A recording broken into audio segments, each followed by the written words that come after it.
You're listening to the Productive, Not Busy podcast, where we show you how to do life and business confident, focused, and with a plan so that you can make more money. Have more free time and less stress. Your host, Wayne Withersbee, will uncover actionable hacks, strategies, tips, and insights you can use today to live a better, more productive life. It's time to boost your mindset, confidence, and your attitude. Here's your host, Coach Wayne.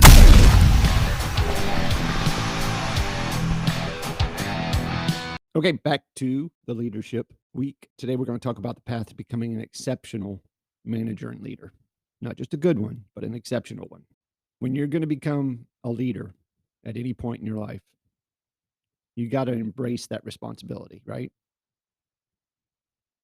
I emphasize that great managers and leaders take full responsibility for their teams, their projects, and their organizations.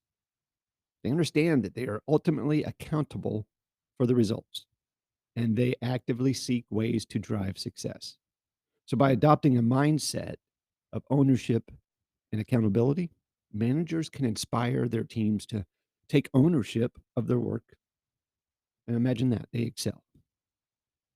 Now, what a lot of leaders don't do, which is highly recommended, that's why it's number 2, you got to lead by example. True leadership is not just about giving orders.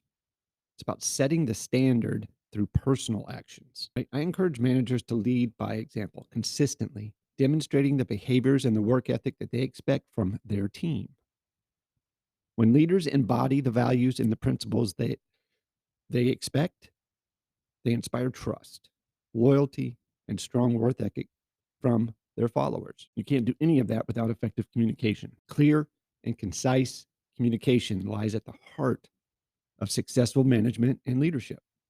I emphasize that importance of articulating goals and expectations and strategies effectively, ensuring that everybody is aligned and working towards a shared vision. Active listening is also very crucial in this step, as it demonstrates respect for the team members and fosters an open and collaborative environment. You have to continuously be learning and developing, moving from A to B. To be a good manager and a leader, one must commit to constant growth and improvement. Individuals need to invest in their personal and professional development, seeking opportunities to learn new skills and expand their knowledge base, and they stay ahead of the industry trends.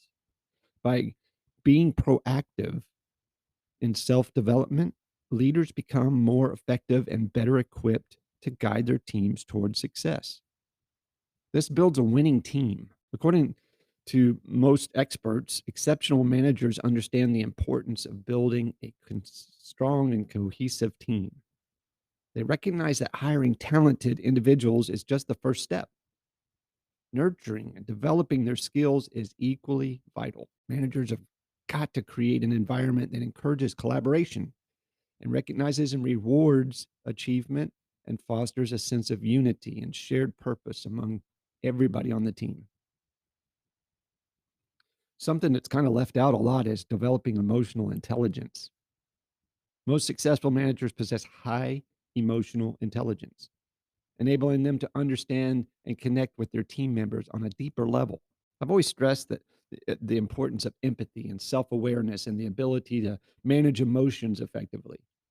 Leaders who can recognize and respond to the emotional needs of their team foster a positive and supportive work environment. Accountability is everything. You've got to foster a culture of accountability. Accountability is a fundamental aspect of effective management and leadership. I believe that good managers hold their team members accountable for their actions and their results. They establish clear expectations and provide regular feedback and offer support and resources to help their team members succeed. So by fostering a culture of accountability, managers create an environment where high performance is encouraged and rewarded. Now, it doesn't come with the bumps and bruises and ups and downs. Resilience and adaptability are the key. In today's fast-paced and ever-changing business landscape, right? Resilience and adaptability are essential the qualities for managers and leaders. I've always advised individuals to embrace challenges, view setbacks as learning opportunities, and remain flexible in the face of adversity. So by staying resilient and adaptable, leaders can navigate uncertainty, inspire their teams to do the same, and everybody wins. So to finish this up, becoming a good manager and leader requires a combination of mindset, skills, and action. I've always given insights to provide valuable guidance for aspiring leaders who seek to make a lasting impact on their organizations.